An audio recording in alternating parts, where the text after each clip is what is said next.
I never thought the day they fired my best friend would be the day I set the fuse for the biggest payback of my life. Within less than a week, they lost nearly all their strategic revenue streams, not because I sabotaged them, but because I stopped saving them. And it all came down to one contract detail that I'd embedded years ago.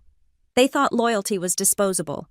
They were about to learn that when you throw away the wrong person, sometimes the entire house of cards comes crashing down.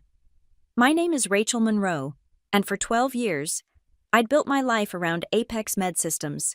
At 38, I'd climbed from junior buyer to director of supply chain, overseeing $40 million in annual procurement contracts. Our Chicago headquarters gleamed like a monument to corporate success, 42 floors of glass and steel overlooking the Loop, where decisions affecting thousands of hospitals were made daily. That Tuesday started like any other.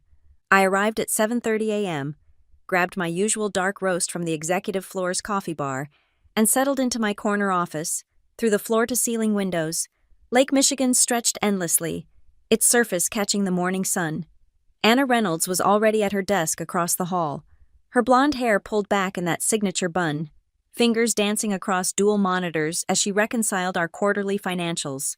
As CFO, she'd saved this company from bankruptcy twice in the past 5 years. We'd become close during those crisis nights, surviving on takeout and determination while restructuring debt that would have crushed most companies. The email hit everyone's inbox at 9:15 a.m. Organizational restructuring announcement from Connor Blake, our new CEO who'd taken the helm just 3 months ago. My stomach tightened as I read 15% workforce reduction, effective immediately. Individual meetings will be scheduled throughout the day. Please remain at your workstations. The atmosphere shifted instantly. The usual buzz of phone calls and keyboard clicks fell to whispers. Through my glass door, I watched colleagues exchange worried glances. Marketing lost 3 people before lunch. I saw them carrying bankers' boxes to the elevator, their faces carefully blank. Tom from IT, who'd just bought a house in Naperville. Sarah from accounting, 6 months pregnant. At 2:45 p.m., they called Anna. I watched her walk to the conference room, her usual confident stride slightly hesitant. She'd dressed impeccably that day, her best navy suit, the one she wore to board meetings. Maybe she'd sensed something. Through the conference room's glass walls, I could see Connor's cold expression, his 35-year-old face showing no emotion as he spoke. Beside him sat Matt Lawson, the new CFO he'd brought in as a consultant last month. They'd gone to Wharton together. The meeting lasted exactly 11 minutes. Anna emerged with her jaw set, her green eyes bright with unshed tears. She didn't look at anyone as she returned to her office. Security already had a box waiting. I stood to go to her, but she shook her head slightly. Not here, not now. She packed methodically, the photo of her daughter's graduation, the crystal paperweight the board had given her after the first restructuring success, the potted orchid she'd nursed for 3 years. No one said goodbye. In this new regime, association with the departed was dangerous. As the elevator doors closed on Anna's 12-year career, I felt something shift inside me. This wasn't about performance or redundancy. This was about Connor cleaning house, installing his people. Anna had questioned his aggressive expansion strategy in last week's executive meeting. She'd presented data showing the risks, the cash flow problems it would create. She'd been right. Of course, she always was. But being right had cost her everything. The summons came at 4 p.m. sharp. Connor's assistant, a nervous 20-something who'd replaced Margaret after her 30 years of service, appeared at my door. "Mr. Blake would like to see you in his office." Connor had redecorated the CEO suite within days of arriving. Gone were the warm mahogany furnishings and family photos of his predecessor. Now it was all white marble, chrome, and abstract art that cost more than most people's annual salaries. He sat behind a glass desk that seemed to float in the space. Matt Lawson lounging in one of the designer chairs like he owned the place. "Rachel, please sit." Connor's voice had that practiced smoothness they must teach at management consulting firms. His brown hair was perfectly styled. His gray suit probably cost $5,000. Everything about him screamed ambition wrapped in expensive packaging. "I wanted to discuss the transition period," he began, his fingers steepled. "With Anna's departure, We need to ensure continuity in our supplier relationships. Matt will be taking over the financial oversight of your department. Matt smiled, but it didn't reach his eyes. He was Connor's age, maybe younger, with that same hungry look. His LinkedIn profile, which I'd checked last month, showed a hopscotch career through various companies, never staying more than 18 months anywhere. A corporate mercenary. I'll need complete access to all vendor contracts, communication logs, and your negotiation playbooks, Matt said, pulling out an iPad. Also, passwords to the supplier portals and your personal contact list. Connor wants to modernize our procurement process, bring in some fresh perspectives. Fresh perspectives, code for replacing everyone who actually knew how things worked. Of course, I kept my voice neutral. I'll have everything organized for you by end of week. Connor leaned forward. I know Anna was your friend, Rachel, but this is business. She couldn't align with our new vision for Apex. We're going to be aggressive, disruptive. We're targeting 50% growth in the next 2 years. 50%. I couldn't hide my surprise. Our supplier network can't scale that quickly. The contracts alone would need... That's old thinking, Matt interrupted. We've identified several overseas suppliers who can deliver at 30% lower cost. Your relationships with current vendors are appreciated, but frankly, you've been too conservative, too comfortable. Too comfortable. I'd negotiated those contracts during supply chain crises, semiconductor shortages, and a global pandemic. I'd kept our hospitals supplied when competitors had empty shelves. But sure, too comfortable. Rachel, I want to be clear. Connor's tone shifted. Harder now. You're valuable to this organization, but only if you're fully on board with our direction. Matt will be reviewing all procurement decisions moving forward. Think of it as collaborative oversight. Collaborative oversight, another code word, this time for we don't trust you. I understand completely, I said, standing. I've always put Apex first. Good. Connor was already turning to his computer, dismissing me. Matt will set up a meeting tomorrow to begin the transition. Oh, and Rachel, I know change is hard, but I trust you'll be professional about Anna's situation. No need for dramatic gestures. Walking back to my office, I thought about Anna's face in that conference room.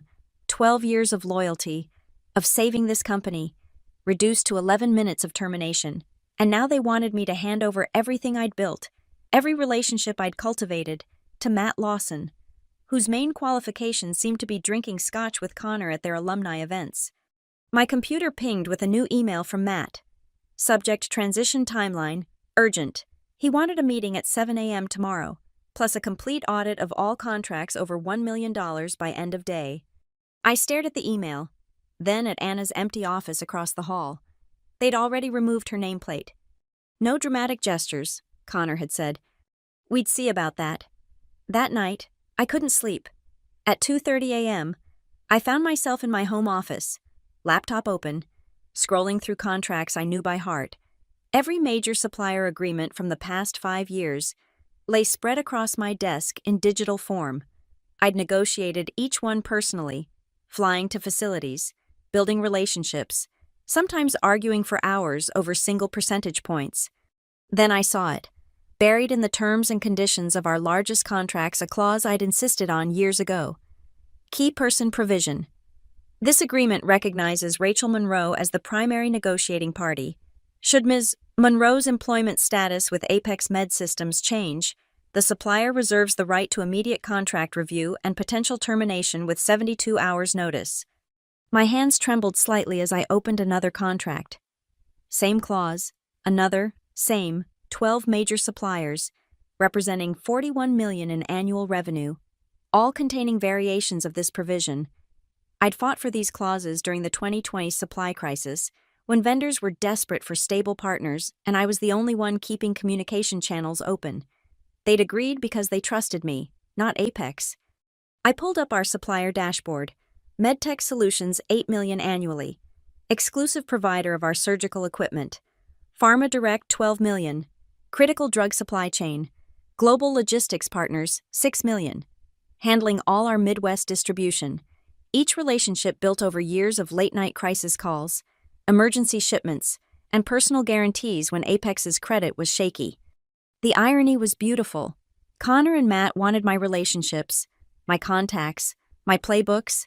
They just didn't realize those relationships were literally written into legally binding contracts. My departure wouldn't just mean losing an employee, it would trigger a cascade of contract reviews that could cripple operations within days. I made myself coffee and kept reading. The language was even stronger than I remembered. Some contracts specified that suppliers could demand immediate payment of outstanding invoices upon my departure.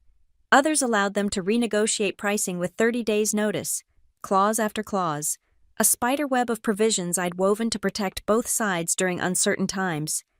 Back then, the board had praised my foresight. "Rachel thinks 3 steps ahead," the former CEO had said. "She builds redundancies into redundancies." They just never imagined those redundancies might one day work against them.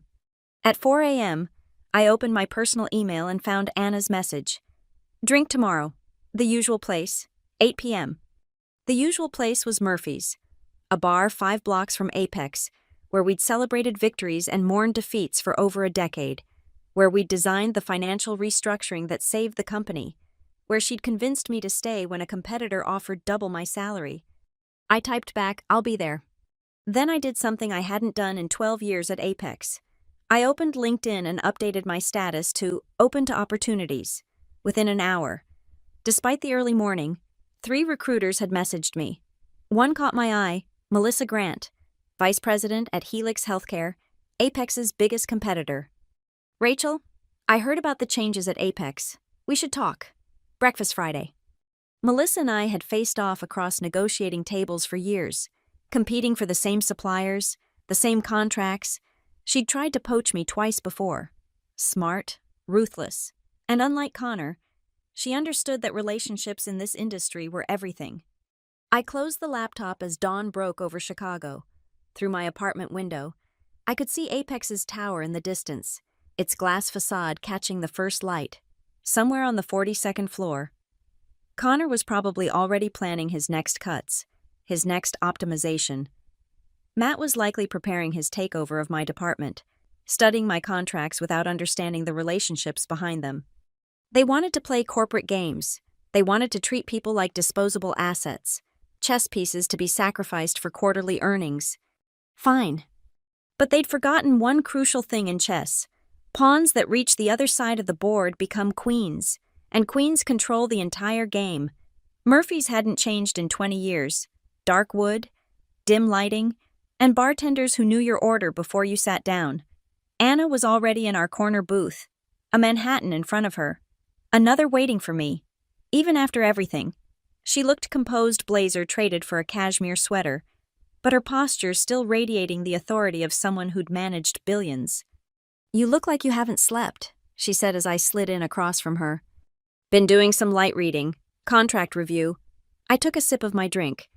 "Did you know I have key person clauses in 12 major supplier agreements?" Anna's eyes sharpened. She'd always been quick to see angles others missed. "How much revenue?" 41 million, annual. She whistled low. "When do they trigger?" "The moment my employment status changes, suppliers get 72 hours to decide if they want to continue or terminate. Some can demand immediate payment of all outstanding invoices. That's about 6 million in float Apex. Depends on for cash flow." Anna pulled out her phone, calculating. If even half of them pull out. Apex loses critical supply chains right before their Q3 board meeting, the one where Connor promised 50% growth projections. I paused. "The meeting is next Thursday." We sat in silence for a moment, the weight of possibility hanging between us. "I got a call today," Anna said finally. "Helix Healthcare. They want me as their new CFO.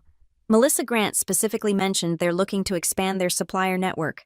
Said my institutional knowledge would be invaluable." Melissa Grant, the same woman who'd messaged me on LinkedIn.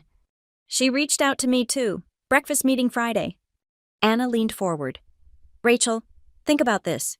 If we both go to Helix, and those contracts follow you, Connor's growth strategy dies before it starts. He'll have to explain to the board why 40 million in secure revenue evaporated overnight." "It's not just about revenge," I said, though we both knew that was part of it. "Those suppliers trust me. Marcus at MedTech Solutions. His daughter has leukemia. I made sure she got into a trial at Northwestern when no one else would help. Jennifer at Pharma Direct. I flew to her facility during the Texas freeze. Personally guaranteed we'd take their entire inventory when other buyers were backing out. These aren't just contracts, they're relationships. Relationships that Connor and Matt think they can just inherit. Anna's laugh was bitter. Matt asked me once why we didn't just squeeze suppliers harder, get better margins. He didn't understand that suppliers remember who stood by them in crisis. My phone buzzed. An email from Matt. Need all supplier contact information uploaded to shared drive by 9 a.m. tomorrow. Include personal phone numbers and preferred communication methods. I showed Anna the screen. He wants my personal contacts, the numbers I've collected over 12 years. Give them to him, Anna said, surprising me. Every single one. Let him call Marcus at MedTech and explain why the guy who helped his daughter no longer works there. Let him tell Jennifer her personal guarantee from Rachel Monroe means nothing now. You're suggesting I just let it happen. I'm suggesting, Anna said carefully, that you have breakfast with Melissa on Friday. See what she offers. Then make your decision based on what's best for your career. If suppliers happen to make their own decisions based on contract provisions you negotiated in good faith years ago, well, she shrugged, that's business. Write Connor's favorite word. She pulled out a folder. I did some research today.